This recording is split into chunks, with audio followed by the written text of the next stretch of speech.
Today's episode of the Chasing Daylight podcast is sponsored by Chasing Aces Golf. Golf comes with pressures and expectations, and that includes what you wear.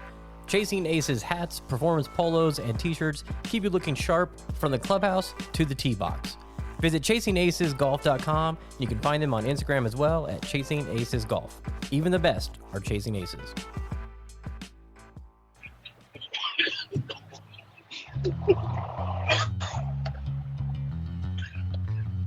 Nice job, Trey. Sorry. I didn't expect him to be home. They can hear you coughing.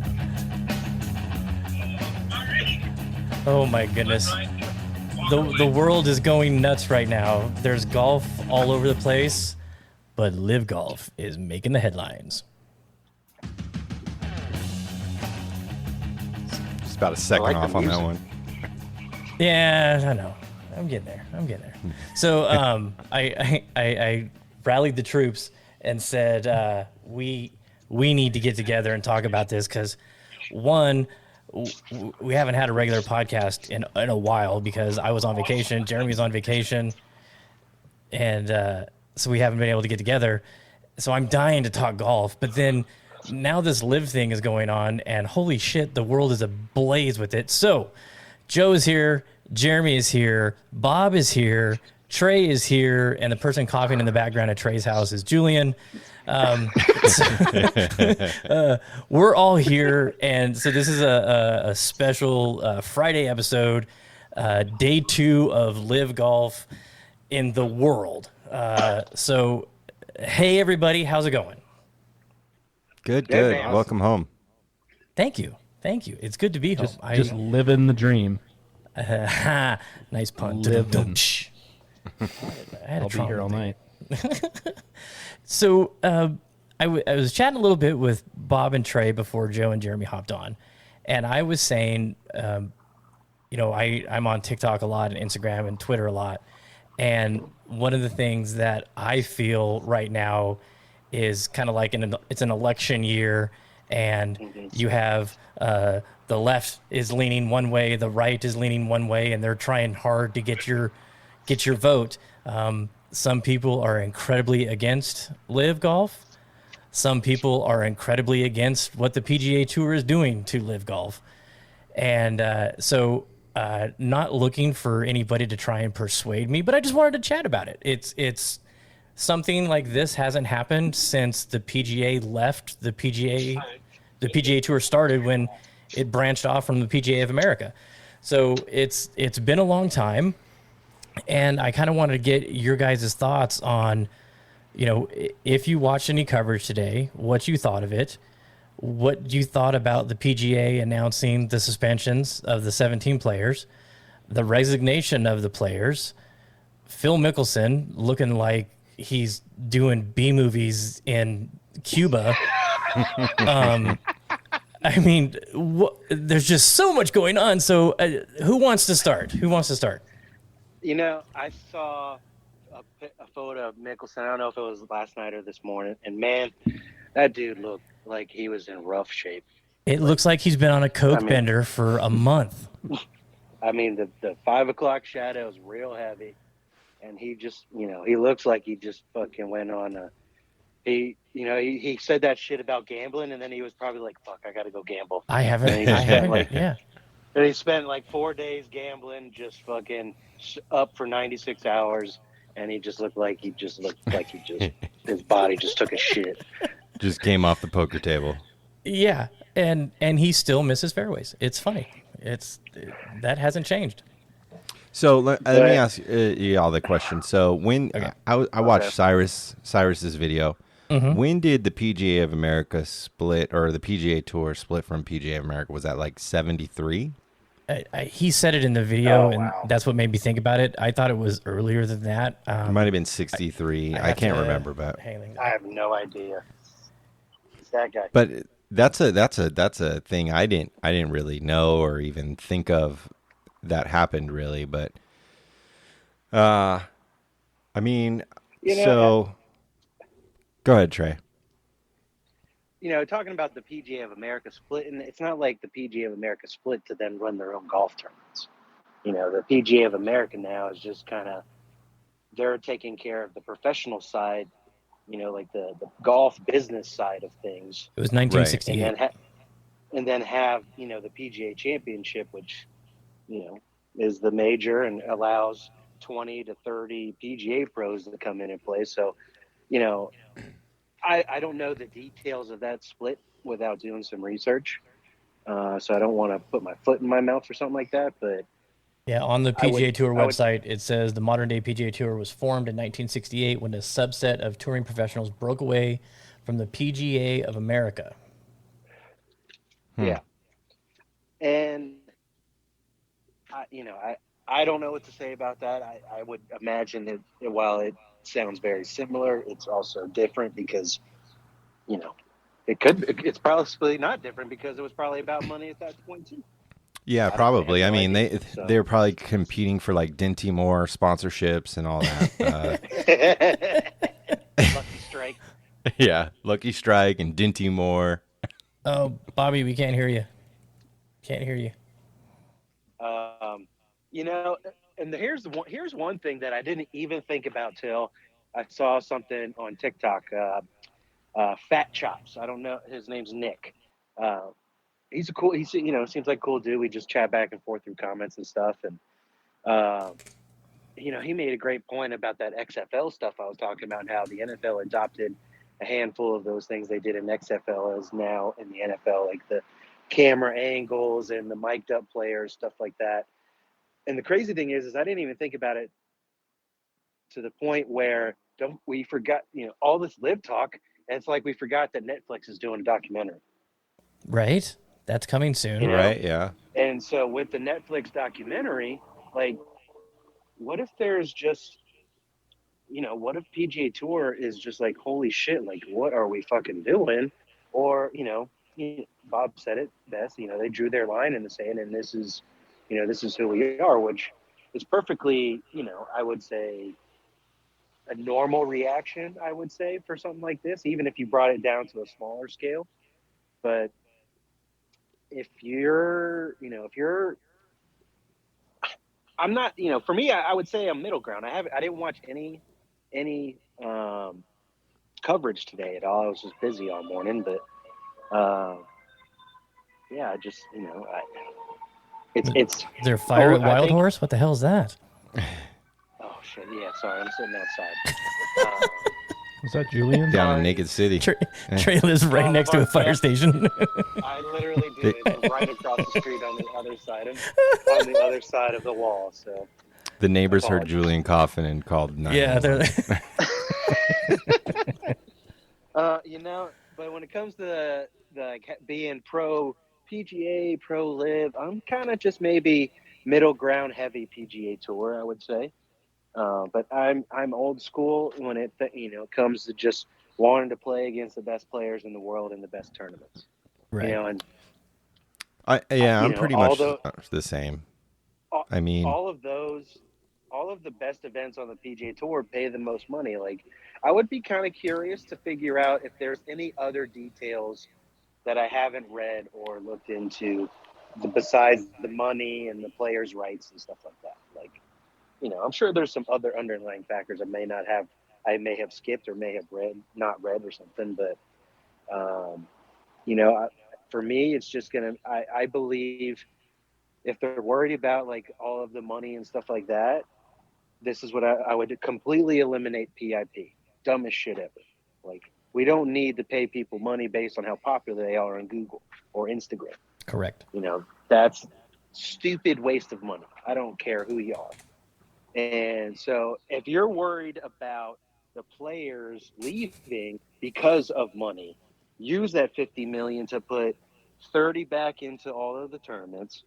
You know, make those off-field events when top 64 is playing WGC, and then you got like a Puerto Rico event. Make the Puerto Rico event, you know, make $1.5 million. Like, not $600,000. That's stupid.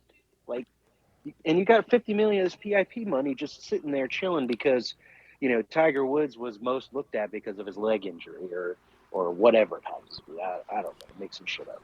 I mean, the thing is I don't think the money that they've offered to these first set of players is sustainable, number one, right? That's what I was saying. So I think that they've offered this exorbitant amount of money to these players to make the switch to help push the first wave, right? Because you're not going to be able to pay anyone else that comes over $200 million like they pay DJ, right? So dude, they paid Lee Westwood $200 million. Yeah, it's to establish the league, right? Because they're putting their necks on the line to jump to a different unknown situation that they don't know. So this money that everyone's talking about it's not sustainable and it's not going to last, I don't think. It's to kick it off, right? You put a bunch of money into a business before it makes money just to get it going, and eventually that's not going to be the normal. But they needed these players to start it off, to get the conversation going and get it moving. I did watch a little bit this morning, and it reminded me a little bit of NASCAR with the full position on the left side. With the scrolling. It was like a combination of it was a combination of watching NASCAR and like DP World Tour. I know that we all don't. Well, most of us, I don't know about other people's stances, but we don't like the European commentators. They're very boring, but they did throw a couple other people in there. I think after watching it this morning, like we all thought it was going to, at least myself, I thought it was going to fail instantly. I didn't think that they had enough. And they produced a pretty solid event this morning. I mean, we're going off of round one. They had a fan experience. They've created teams to where you can create loyalty to a side. I mean, obviously the Stingers or the Gliblicks aren't from Las Vegas, so the go getters, the Torques, they're not from Las Vegas. So I mean, I'm not going to be, they're not in my heart, but I could see that creating like an XFL thing, but I don't think it's sustainable, and they're going to have to get some sponsorship. They're going to have to get some broadcast rights. And I think this first wave is going to be the ones that benefit if it is successful, because I don't think the payouts are going to be as big as they are currently. Bobby, you look like you're just dying. I thought he was off. Oh, we still don't know. Nothing. Can't hear you. No voice. All right, so Bobby will be back. So I agree with Joe on how it looked like NASCAR-ish. I missed it that it was a shotgun start and that everybody's playing at one time, which is different. It's unique. It kind of takes the architectural design element of how a course is laid out away from the golf. You're starting on hole 5. I mean, but it also is relatable to a lot of people that play. Like, we play shotgun tournaments a lot. And it's not a bad thing, right? Because you're able to digest an entire round of golf in 4.5, 5 hours instead of watching all day. Yeah. And I was telling Joe, I was talking back with Joe and Jeremy, I was saying it's I'm not sure it's a great fan experience because you got the morning wave and the afternoon wave. You can watch one player for the whole tournament and then still catch up on a whole bunch of other golf. So, I mean, you're there for just 4 hours, or say, no tour player ever plays a 4-hour round of golf. So it's 5 hours, 5.5, even in this format. So I'm not sure how that is going to translate over time, but it's unique though. And I give them credit for trying something different. There's nothing wrong with that. I didn't have an issue with that, but I agree 100% with Joe. The money's not sustainable. They're not going to keep shelling out $200 million to players and offering hundreds of millions to the Brysons. They sent this money out to a certain amount of people. That's all they're going to do it to. It's an attraction. You're not going to see every year them offering this kind of money to a new batch of players. It's just you just can't do it. You can't do it. It's not sustainable, and I think the main thing that the PGA Tour needs to worry about is the upcoming AMs, because that is the next generation of PGA Tour players. That is the next generation of professional golfers, and for someone coming out of college that's 20, 21 years old to pass up a guaranteed $2 million, that's going to be, like almost impossible, right? Like, yeah, you want to jump on the PGA Tour to celebrate the history and beat Snead's record or Tiger's record or win as many majors as possible, but to a kid that's not guaranteed a spot and an independent contractor that has to pay for, I mean, LIV's paying for the caddies' expenses, their stays, their meals, their flights. Yeah. You don't have to absorb that as the golfer. And a kid coming out of college that's offered $1 million check and a guaranteed no-cut event that's going to get paid, that's what the PGA needs to worry about, because DJ is relatively old, right? Yeah, he's going to be around a while still, but he's older. Same with Phil. Same with Kevin Ricky. Na, And that's why Lee Westwood, Kevin Grant Na, Medell. Lee Westwood, Ian Poulter. The main one that really Charles surprised Schwartzel. me was Taylor Gooch, because he's got a win on the tour and he's younger and he's a great player.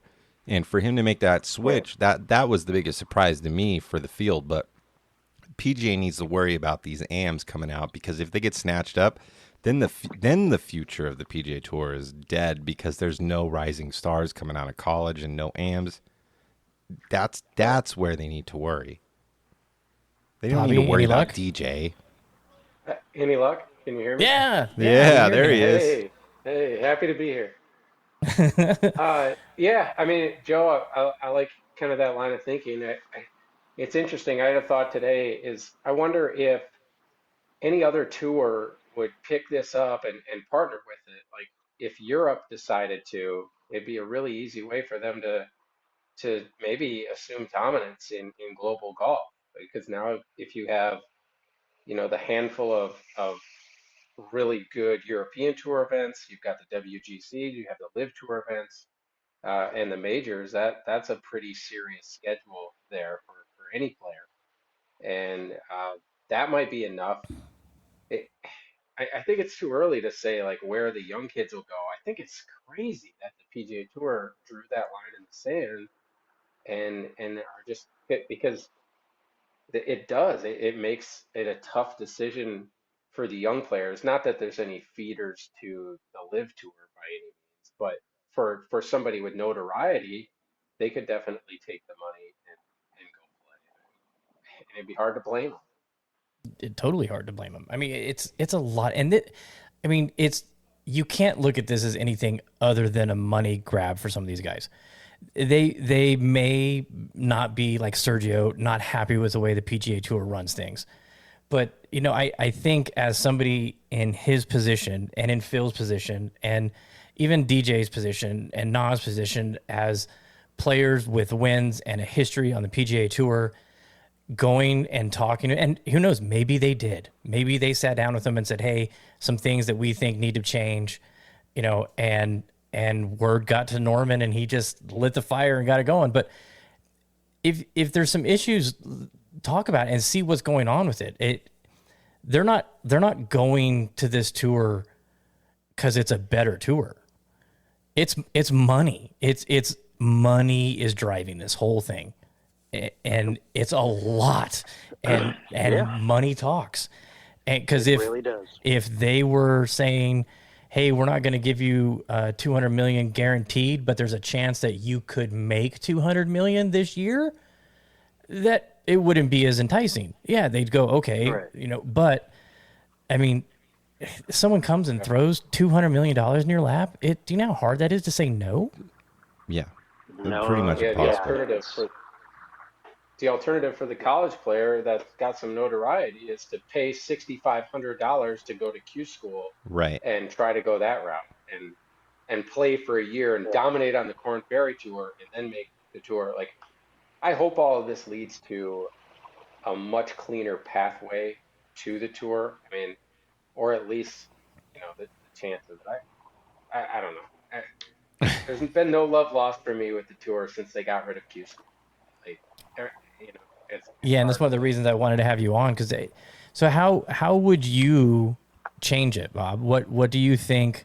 Let's say LIV is not there and players are upset and they think there's changes that need to take place.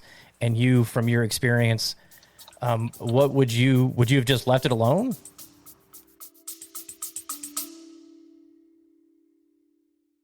We're Nish and Chris, two very amateur golfers, on a quest to play the top 100 courses in the UK and Ireland, after Chris set this challenge on a drunken Saturday night in my kitchen. Join us on our frequently humorous journey of a lifetime as we grapple with the logistical and financial challenge of playing some of the best courses in the world, as well as grappling with our games, because let's face it, it's never just about playing. Sometimes the score matters too. Listen to the Top 110 Golf Podcast wherever you get your podcasts. The interesting part, like I've had experience enough to talk to some of those guys out there, and everybody out there agrees that they're making too much money for 30th and 40th place. The guys Absolutely. that are totally irrelevant, once the cut happens, they're not much more valuable than the guys that were there just Tuesday through Friday and missed the cut in terms of how much they're on the broadcast, how much they're entertaining fans, all that kind of thing. So it's like, that's the big one.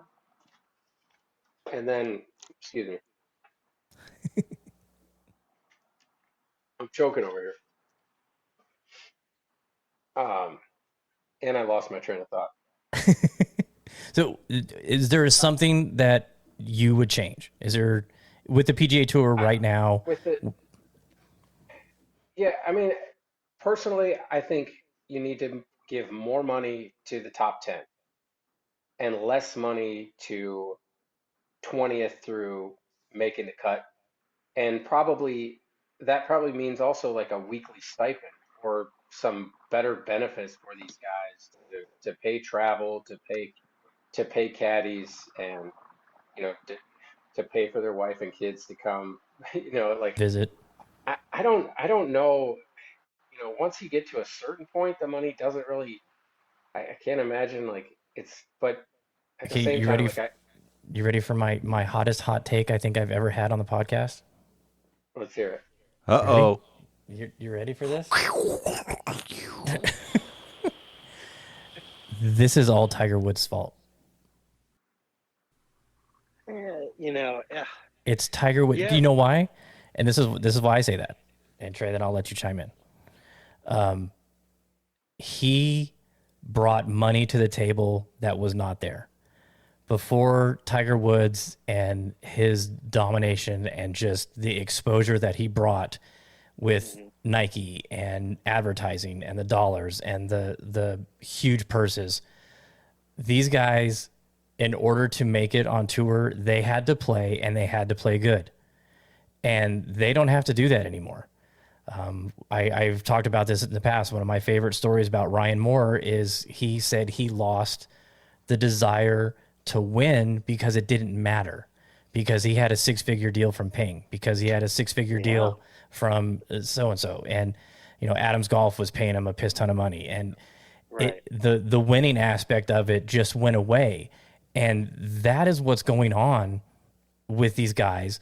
The desire to win isn't about your legacy and history and your greatness as a golfer. It's about PIP. It's about how many followers I have. It's about how much advertising dollars I can get outside. They talk about there's no guaranteed money. Bullshit.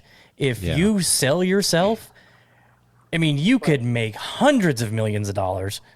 That's what they're talking. That's part of why some of these guys are probably leaving too, is because if anything, they can't use anything that's got PGA Tour on it, what it's like an image or a video or any of that for their own personal branding to make money. Because that's with LIV? part of the. I would imagine that's part of. I mean, that was one of Phil's biggest beefs. Yeah, is because they don't own their content. Money with all the. Yeah, they don't own the content when they're playing for the PGA Tour, which I think is a little ridiculous, but we could talk forever about that. We're not talking about that. But, you're talking about the will to want to win, and they're making too much money. And, you talked about Ryan Moore, and the first person that I think about when you say that is Ricky Fowler, because the man is living in a $14 million mansion in South Florida and doesn't have to worry about that jack shit, which is why he's 200th in the world or whatever. Yeah, his golf is not important anymore. There's no fire there. You know, there's no will to win. And, you know, you talk about Tiger Woods and, you know, so I think something like that was bound to happen if it wasn't Tiger Woods. You know, because change for something like that is necessary, because if they stayed like it was in the 90s, they'd be making $250,000 for winning, maybe a little bit more now, but yeah, you know, it wouldn't be $3.5 million like the Players Championship makes.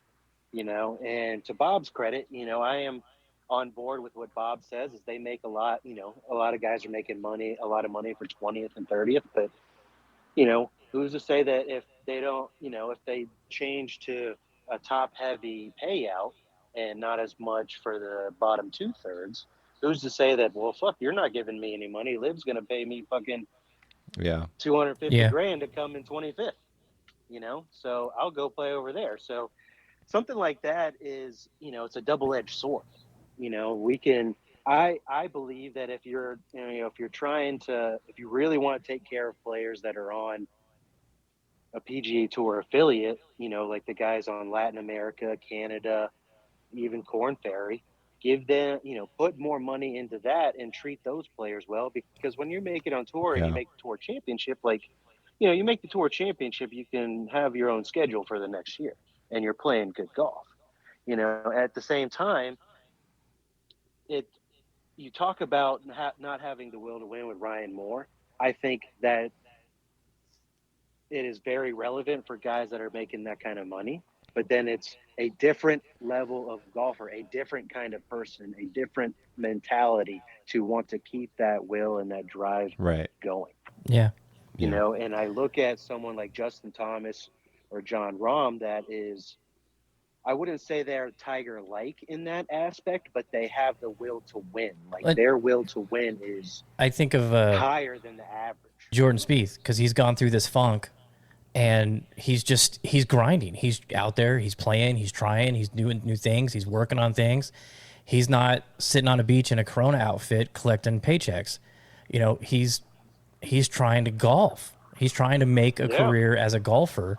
You know, I mean, he already is, you know, one of the, you know, future Hall of Famers of the game. You know, it just the way he came up. But I don't think he's satisfied where Ricky is like, shit, I don't care. That's put another wing on my mansion. You know? Correct. And, you know, you look at that, like that's the love of the game right there. That has absolutely nothing to do with money, you know, and, you know, you look at how he won the John Deere. He came out his 5th event, won because he grinded his whole life to get to that moment and made that bunker shot for his first tournament win, and it was off to the races from there. You know, but he's also the kind of person that loves the game, grinds at the game, like any of us do.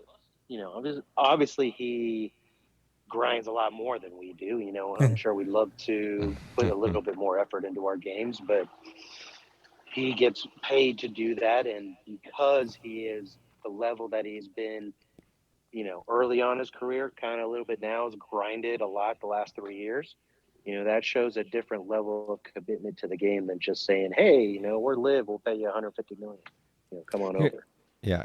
Here's one of the things that kind of upsets me about LIV is they keep talking about offer the players the choice, offer them the right. Well, they don't have a spot for every golfer on the PGA Tour. There's not spots for everyone.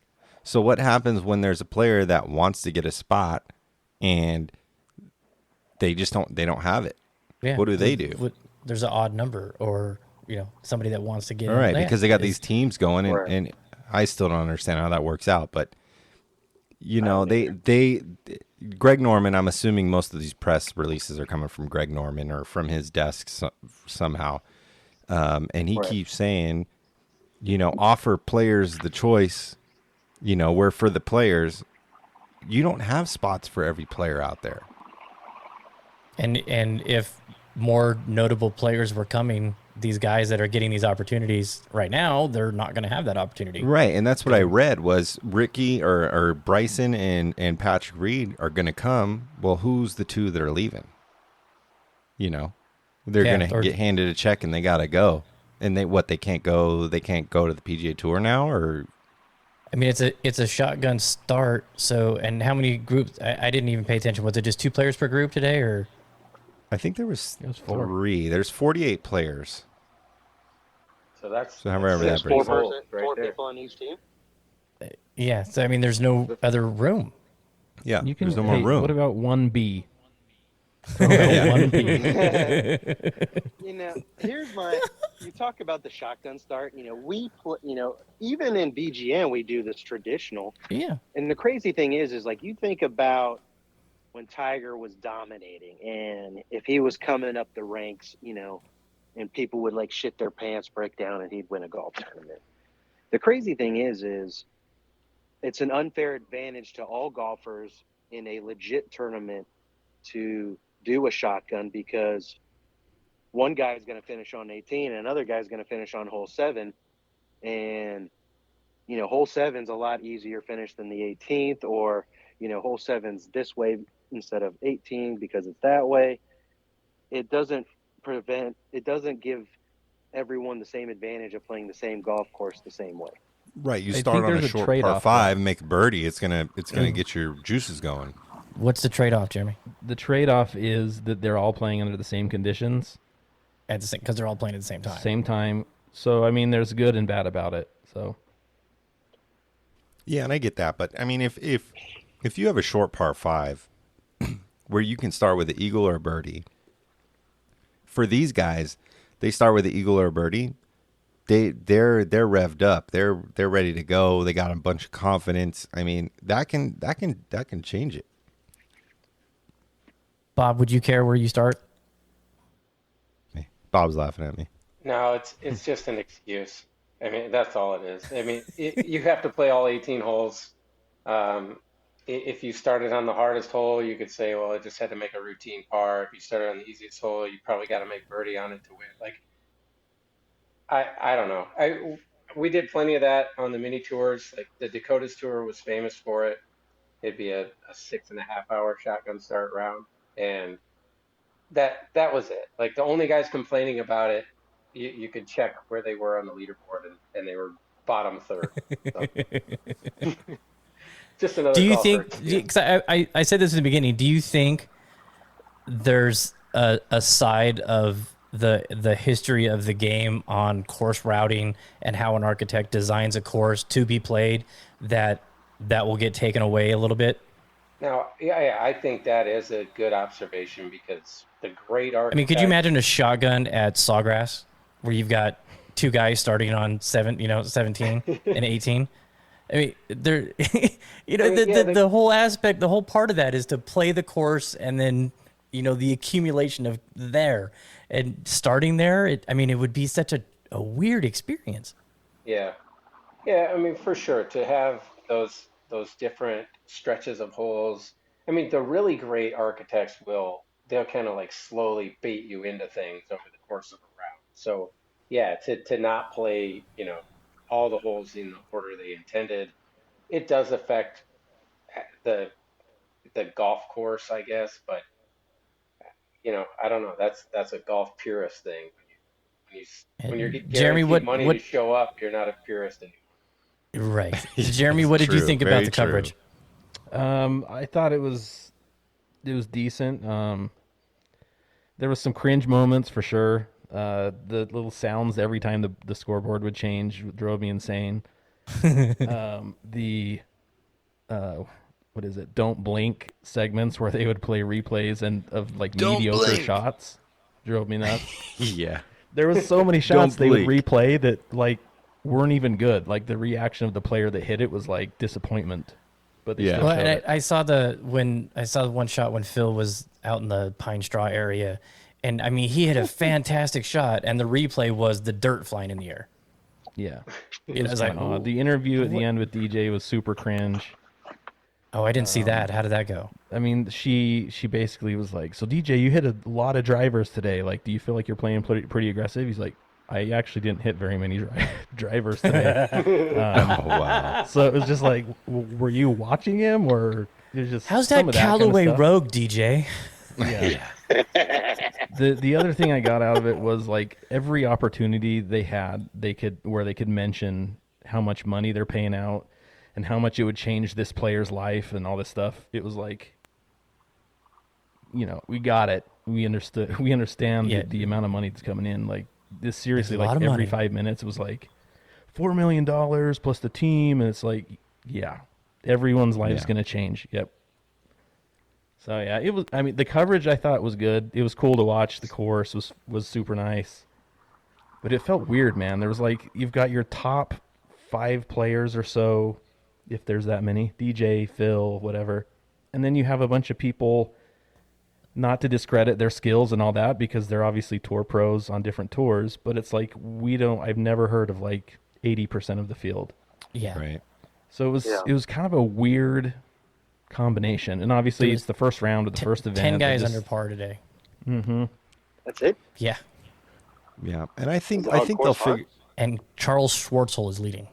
Mm-hmm. Yeah, honestly, it didn't look very hard, but I mean, Clear makes great golf balls. But other than that, I think that they will figure out the correct broadcast eventually. Yeah.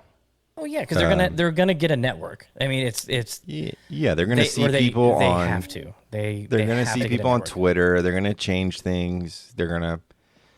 I don't think the broadcast is a huge deal currently. I think it's just making it exciting.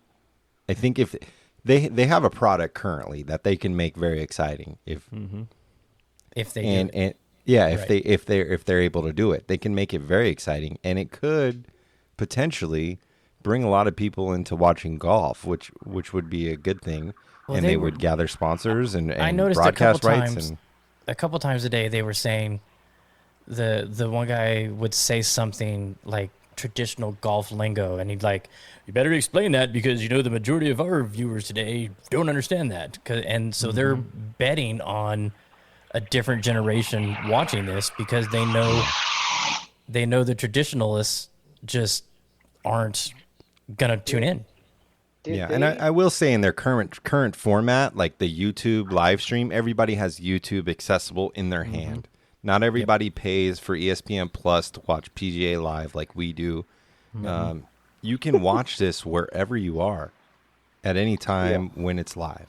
So that is internet. If you have internet, if you're not stuck in a tunnel somewhere or whatever. But in the Pacific, anybody can watch this, and that is, that's a plus to where you can watch this anywhere you are with internet connection, and you don't have to pay for it currently. Did some of the players, like some of the obscure names that we haven't heard of, I wonder if they were strategic with that at all, like going after, some untapped markets and stuff like that. Like, it sounds like they were maybe catering the broadcast a little bit to people that hadn't really seen too much. There was golf. A ton of South Africans. Yeah, there was like 10 South Africans. Of course, a bunch of Asian, Thailand, Japan, Korea. So it was like watching a DP World Tour or totally. DP Tour event. Yeah, with the announcers. That's exactly what it was. Is watching DP World Tour with a different layout on the screen and a couple of Americans thrown in the mix. That's what it was. Yeah. So here's the top 10: Charles Schwartzel, Henny Du Plessis, Scott Vincent, Fanchara Kongwatami, Brandon Grace, Fancy. Justin Harding, Dustin Johnson, Phil Mickelson, Sam Horsfield, and Laurie Cantor are the only players that shot under par today. wow. Yeah. Okay. Yeah. Did you see what happened in the post-round press conference? with Wanted to Alan bring this up. Shipyard getting kicked Shipyard out? got booted. Yeah. Which, Yeah. I mean, for Phil No, and, Trey's and not a fan saying of what he Shipyard. did about the Saudis and the journalists, I'm like, oh, geez, all right. I just Phil. don't know why. Like, I don't know him well. I haven't followed him much, but it feels like just going there after everything that's been said and whatever is sort of like stirring the pot. Like you're just kind of asking for it. I mean, obviously he's a journalist. He wants to be there for the media stuff and all that, but there's so much controversy around it on the PGA Tour side and the LIV side that it's like that part is like getting old. I just want to watch golf. Mm-hmm. Yeah. Right. Joe, you got the audiobook. Did you listen to it? Yeah, I still have like an hour and 40 minutes left. I started listening to the new Mike Kaiser book about banning because it's coming up.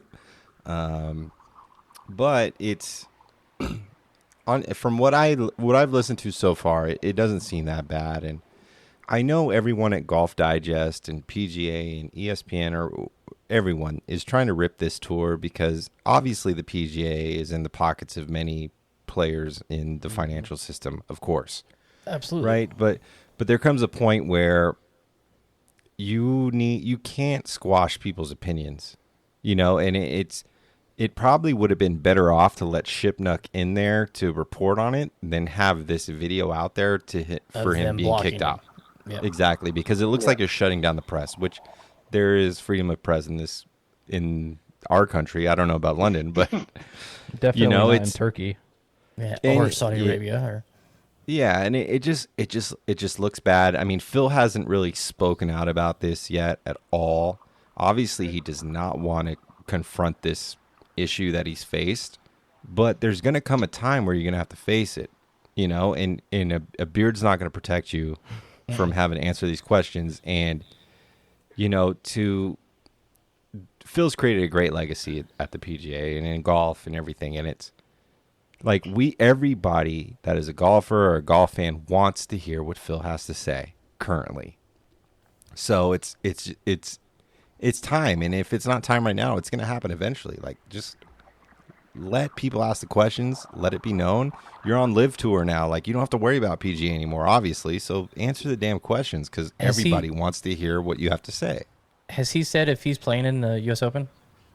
I think he's going to. I think I saw something he where said he's it. going to. Yeah. So he's going to have to go to the press conference, Right. right? And every question is going to be about LIV, and it's not going to be about the U.S. Open. Unless PGA Tour, I mean, they don't really have the influence to stop it, but we'll see. We've watched this with Phil. He'll have a prepared statement. Oh yeah. He'll be poster boy of LIV. I am going off the opinion of my attorney that I will not be answering any questions. What's the over and under on whether or Have not you tried we see my a coffee? Tiger Woods style 2010 presser with Phil Mickelson admitting all of his sins? Oh, Jesus. Please no. Super awkward.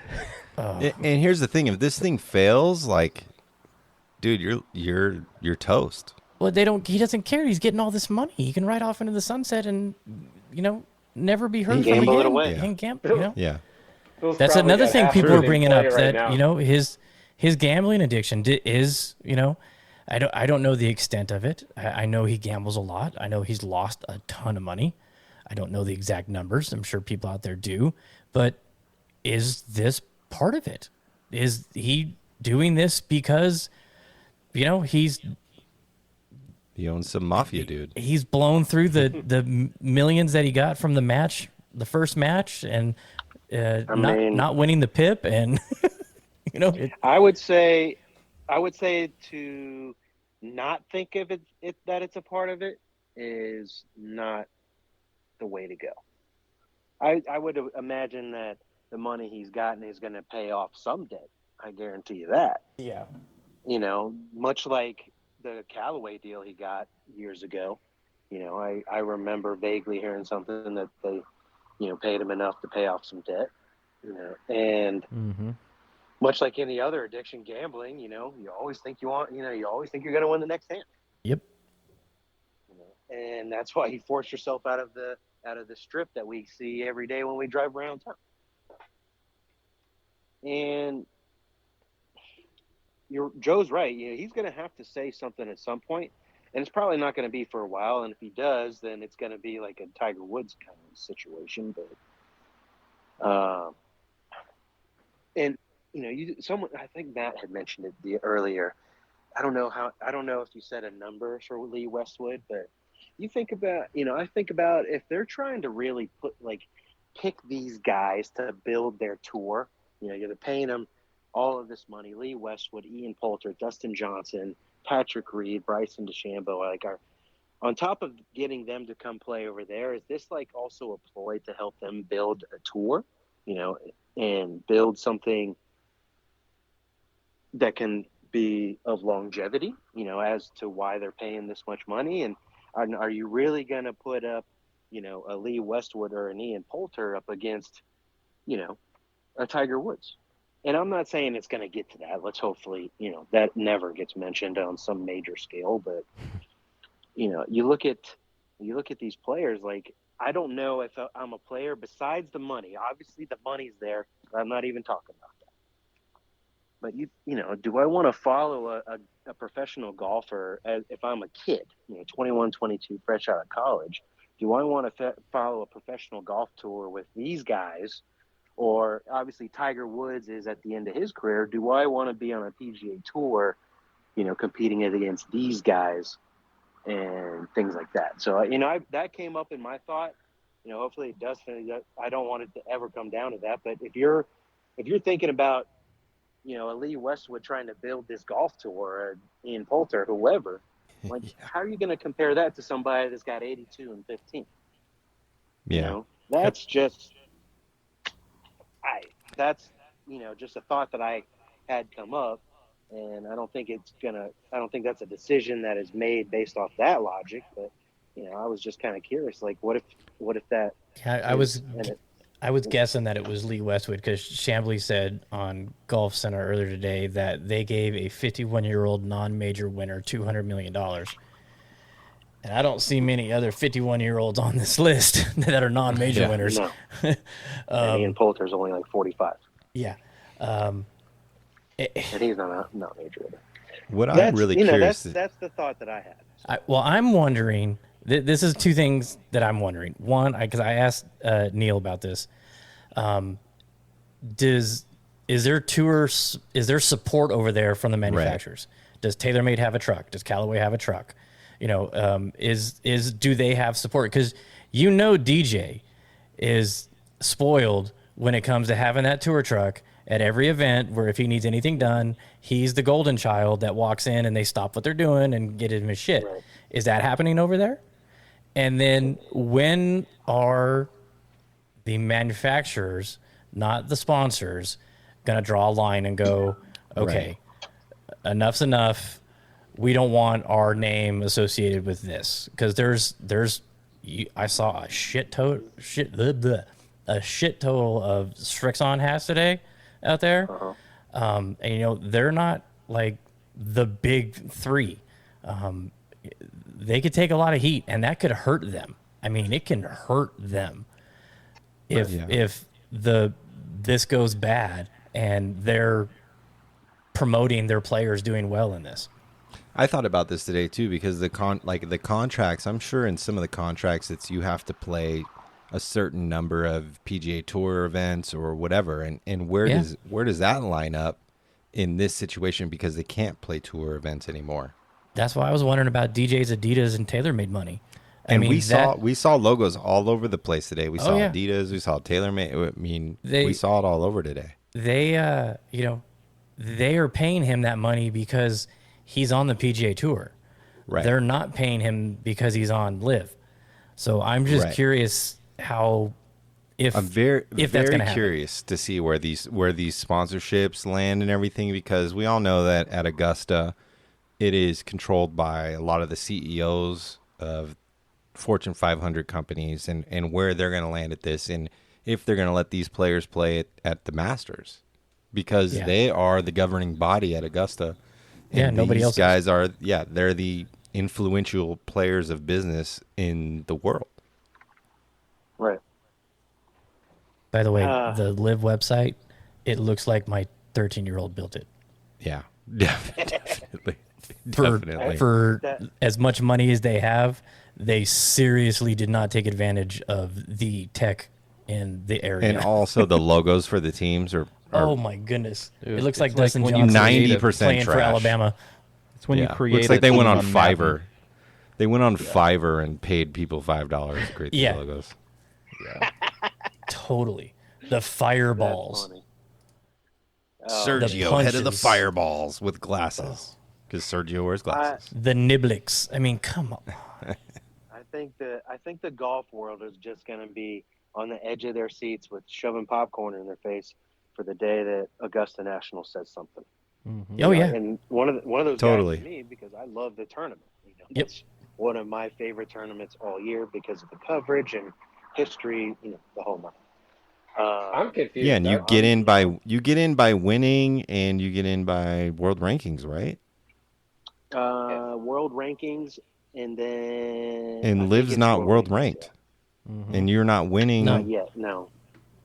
I mean, Augusta, they don't have sorry. any reason to say anything. They don't have any reason to even make an announcement. They don't need to change their qualification at all. It's going to be really tough after a year or 2 years for DJ, Patrick Reed, and Bryson to stay in the top 50 in the world if they're the only top 50 players on the list. but the thing is, Phil and DJ have a jacket, And so does Right. Patrick Reed. So does Patrick and Reed. So Sergio. they're not worried about it. And Sergio. And all those guys can play. I don't think Augusta has. I would be shocked if they said anything. I don't even think Right. they'll even. Well, there's no DJ's got need a for them jacket to too. acknowledge it. Whoa. That makes that Maybe definitely makes Augusta's a lot of part of sense. They I'm just. Augusta invested in LIV. Who's to say? The LIV Tour Championship at Augusta. Oh Jesus! They're like, yeah, we like this Golf November world would tournament. fucking burn. DJ, yeah, Golf DJ's world would burn. DJ's behind. We were gonna have it at Augusta, yeah, in November. I like it in Augusta in November. You talk about the official world golf ranking. What if LIV never gets world golf ranking points for their tournaments? They're not going to because they're 54-hole events. So, with that being said, these guys are going to lose their world golf ranking and they'll never play into the major unless they qualify through the U.S. Open or British Open or whatever it happens to be. But I mean, the U.S. Open they could qualify for if they're out of official world golf ranking, they can just go to local and then sectional or straight to sectional, whatever it happens to be. Because the U.S. Open is technically an open tournament.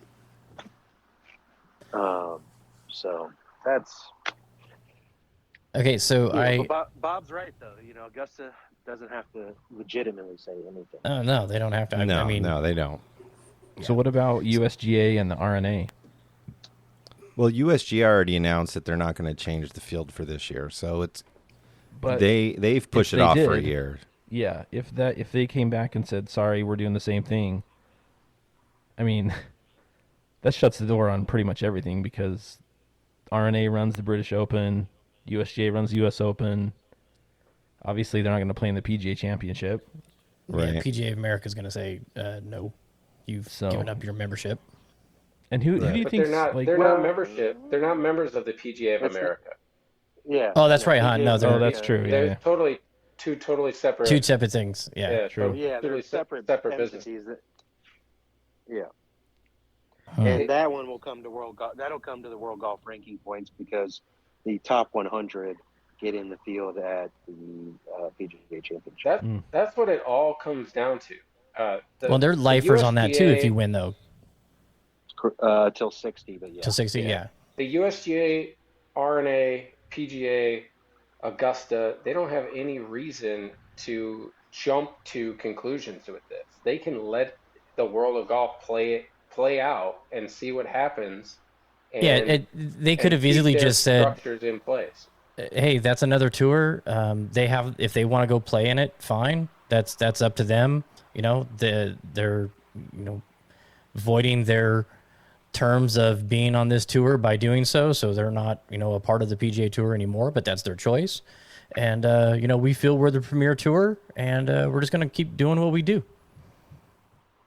Have you guys heard anything about rules committee and that kind of thing? Are they using USGA RNA rules committee type of they things, said that they are using the RNA and USGA rules. The only rule, because I heard this on the broadcast today, that they said they're not allowing is if you break a club during play, you can't replace it.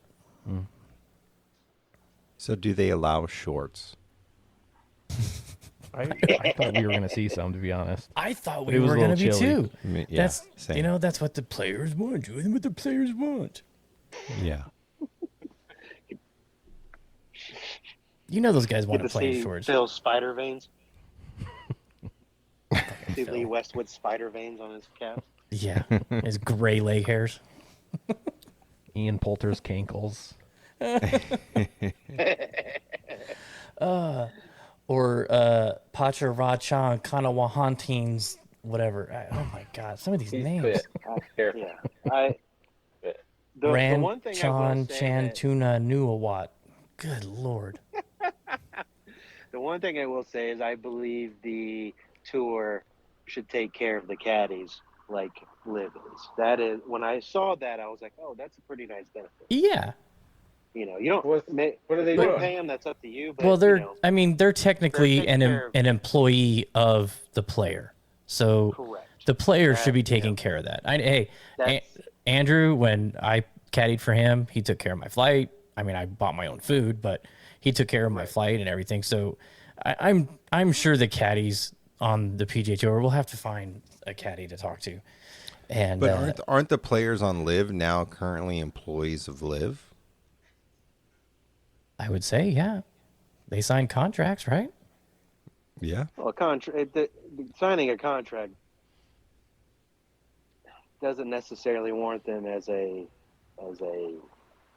employee of W-2 stature. Well, I'm Yeah. I'm waiting for the day when one of these players speaks out and then we don't see that player anymore. It's like he's disappeared. Yeah. He's disappeared.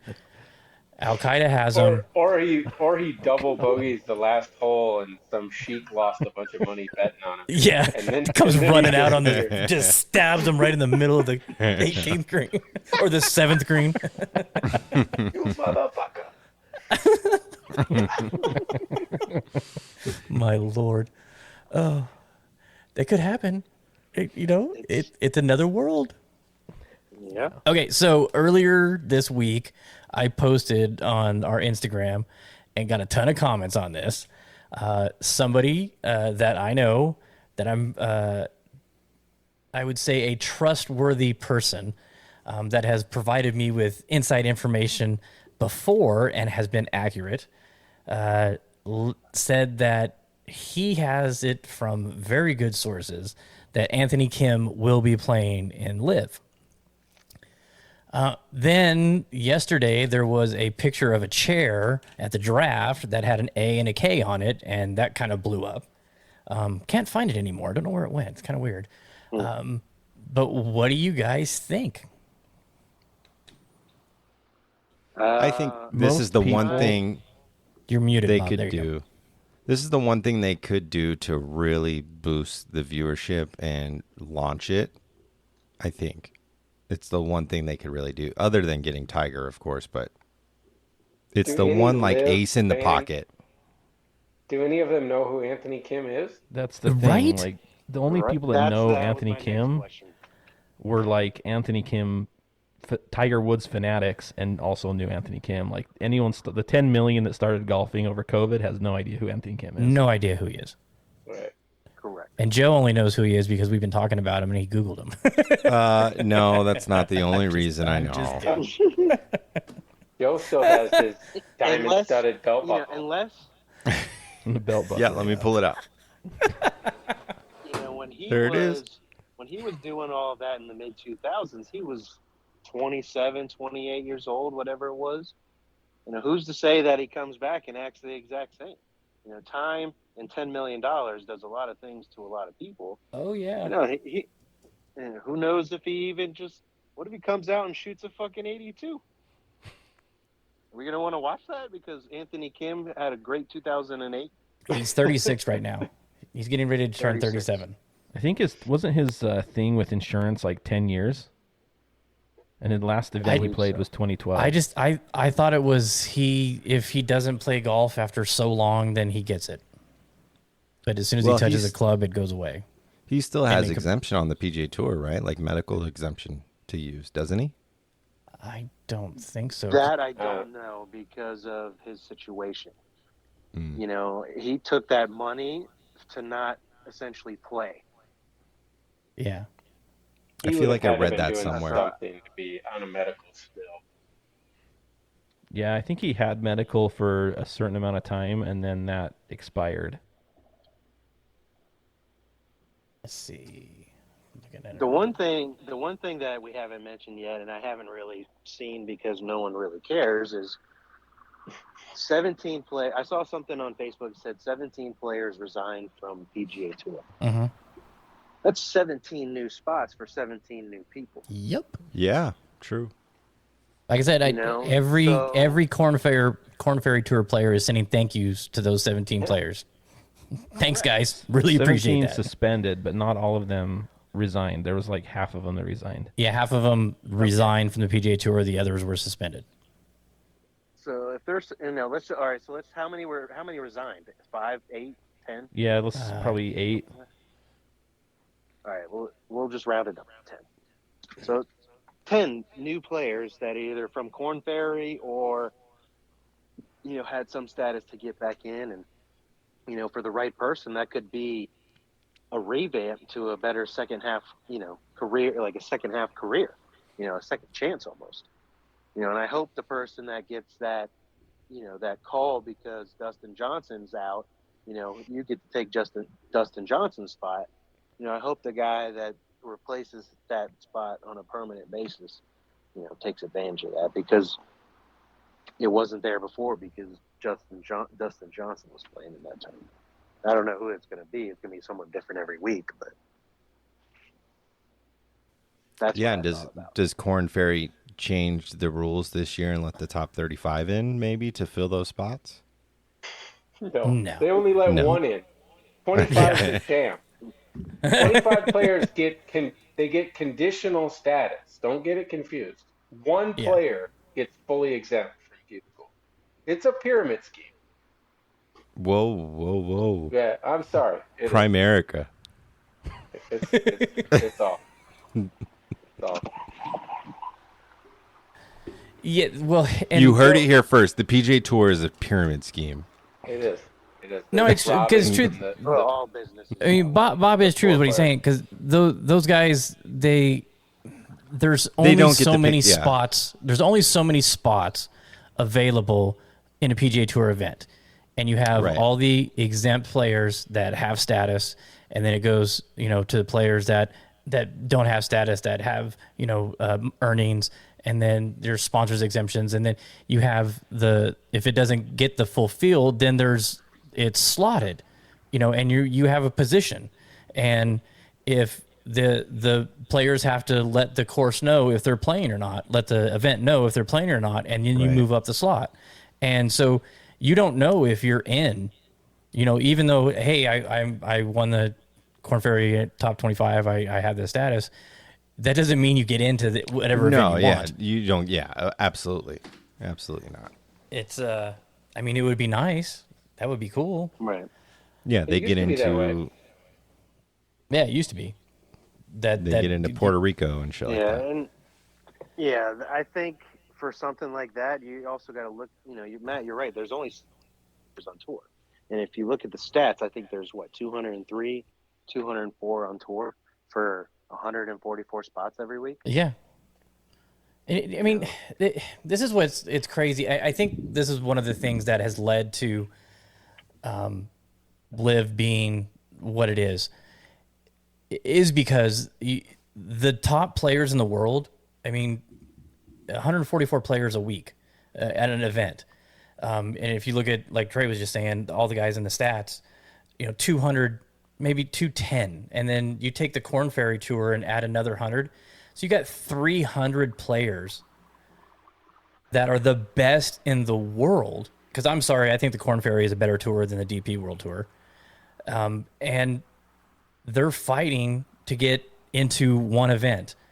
And some of them can, some of them can't. And so the DP or the LIV is just another tour, another option. But it has a massive payday. If the DP World Tour started offering, $20 million tournaments, I guarantee you there would be a piss ton of the PGA Tour guys going over and playing DP World Tour events. They do it when they get the appearance money. When they, the Scottish Open and the one in Turkey, they got the giant swords for the trophies, and the ones in Saudi Arabia, those guys go over there for the appearance money. It's a huge freaking paycheck, but it's just another option for people to play golf at a professional level. Right. But the money is ridiculous. With 48 spots. Yeah. Yeah, and you talk about the appearance fees. That goes all the way back to Arnold Palmer. Oh yeah, absolutely. Arnold Palmer went all around the world to play golf, and they paid him to go. So it's just a matter of people are going to have some choices, and the beginning of next season. I'm not talking like a week after the Tour Championship. I'm talking January. The beginning of the big season starting in January with the Hawaii event. It's going to be interesting to see. What if the PGA Tour learned a lesson or what they're doing. Who knows? Yeah, lots to unfold, and it's only been one day of this LIV event. This LIV Golf. Right, so, one day. Hey, it got us talking for over an hour. They got 8 tournaments that end in October. So let's see what happens in October when the LIV Tour is over. Right. All in all, this could be amazing for golf. It could be amazing for how the tours shape up. It's just like, it's so interesting to see how it's all going to unfold. Then the crazy thing is, go ahead, Bob. Yeah, it's exciting to think that there's that much money in golf, like that there's people willing to pay that much to golfers to play and to start this tour. Right. That's really exciting, and it's also exciting that the PGA Tour it's run by the tour. It's also run by its players, and so the players are going to continue to have more and more conversations around this issue. And ultimately, it should make the PGA Tour a much, much better product. Absolutely. Yeah, totally. If they're smart and they see this as a viable threat to the tour, they should be immediately having a task force in place to meet with players and their agents and sponsors to figure out, hey, look, what can we do to make you guys feel like this is home? And also for me, I meant to talk about this earlier. I kind of feel, and this may be just my, American ignorance, but I kind of feel like the PGA Tour is our tour. It's America's golf tour, even though it's, globally that we play all over the world, but the majority of the events are held in the United States. And, not until in the last couple decades did they start branching out and playing, the HSBCs and the WGC events around the world. You had the European Tour, you had the American PGA Tour, and that's what makes the Ryder Cup so special, because there's history of their tour and our tour. And I just kind of feel like the American players, I could care less about Lee Westwood. I could care less about Charles Schwartzel. They want to go do that, fine. But like DJ and Ricky and Phil and Bryson, all these American players that have played on Ryder Cups, and I just feel like it's kind of pissing on the American fans and going over there. That may be a bad take, but it like I said, it could be my American ignorance, but I just feel like they're saying so long to America, even though they're going to play, 4 events in America. That's the money grab. When you say something like that and that stuff happens, that's a money grab. That's all. Yeah. And if they want to do that, that's their right. But yeah. I just thought about this. They're trying to, let's say they're trying to attract more people. They got YouTube. They're watching golf on YouTube now. And when COVID hit, in the last 2 years, there's been 10 million plus new golfers. And we talked about this on the podcast. The 10 million. A month ago or so. We call them the 10 million. Who's to say that 10 million more don't join, and now we can't get a tee time anywhere. Oh, the 20 million? Oh, that's terrifying. We don't even think about that. If they're trying to attract more people outside of us, the new 10 million, if they're trying to attract even more people, say good, Very cool. Saudis better start building. Yeah. Trey, you're in real estate now. We need more golf courses and more golf course homes. Yeah, Saudis start building courses in Vegas. That's please stop taking our golf courses away from us. And can Royal golfer talking? That's just a golfer talking about more people playing golf and me not being able to play. Yeah, it's true. $400 tee times at Muni. Yeah, right. Jeez. Dude, can you imagine right now what the old GM and the owners of Royal Links are thinking? Like, fuck, did we pick a bad time to shut that course down? Yeah. Well, we played it for nice par though. I loved that golf. I wish it was very fun. I love Royal Links. I wish they would. I wish they would replace that with a Royal. Like, let's just switch those golf courses. Right? Go put some Section 8 up in there. God. Course is terrible. Oh, wow. But if you're in the 10 million, play fast golf. That's all I gotta say. Rake your bunkers. Rake your bunkers. Fix your ball marks. The bunkers already suck.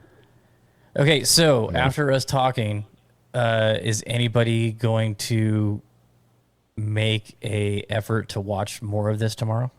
I'll be watching it, but I swear to God, if I hear Louis Oosthuizen one more time, I'm not watching anymore. Yeah, and here's the thing. I mean, obviously, we're golf nerds, and we're going to watch whatever golf is on TV with premier players. Are we ever going to get odds on the LIV Tour? I didn't see them this week. There's some on Data Golf had... Because, who knows? It could all be a sham. It could all be, who knows? Yeah, there's LIV... the LIV Tour London pre-tournament predictions. I thought this was a great stat. The make the cut percentage is 100 for everybody. Yeah. Good. Everybody's playing well. Yeah. And no miss cuts on these bets this week. Let's see. DJ is the favored to win at 9%. But they could get the sports books in on it and get the odds up. I think that would also help them in a little bit. Well, we'll have to look at some of the online stuff out there and see. I'm it's something to wager on. The offshore sports books. It's going to direct you. You're going to go to LIV Gambling. It's going to pop up VPN. A little Phil logo jumping up in the air. Make your wagers here. Hey, according to the Quran, the Muslims are forbidden to gamble. So. Ooh. Uh-oh. That's interesting. Which I doubt will apply here. Yeah. They get special permission on this one. Stat guy coming in with a hot take. Nice. Phil just finds this out. What? Yeah. Wait, what? We can't gamble? That would be funny. All right, fellas. Hey, thanks for hopping on. This was a last minute thing, and the fact we got 5 of us together to do this is awesome. So, I love you guys. Enjoy some LIV Golf tomorrow, and we will see all of you Saturday out at Paiute. Yes, sir. Maybe. Yep. Take us out, Joe. You're tuned into the emergency broadcast of LIV Golf by the Chasing Daylight podcast. 5 of us together, talking about the emergency situation in LIV Golf, threatening the PGA Tour. Thanks for listening, and you know what to do. Get out there to chase some daylight. Later.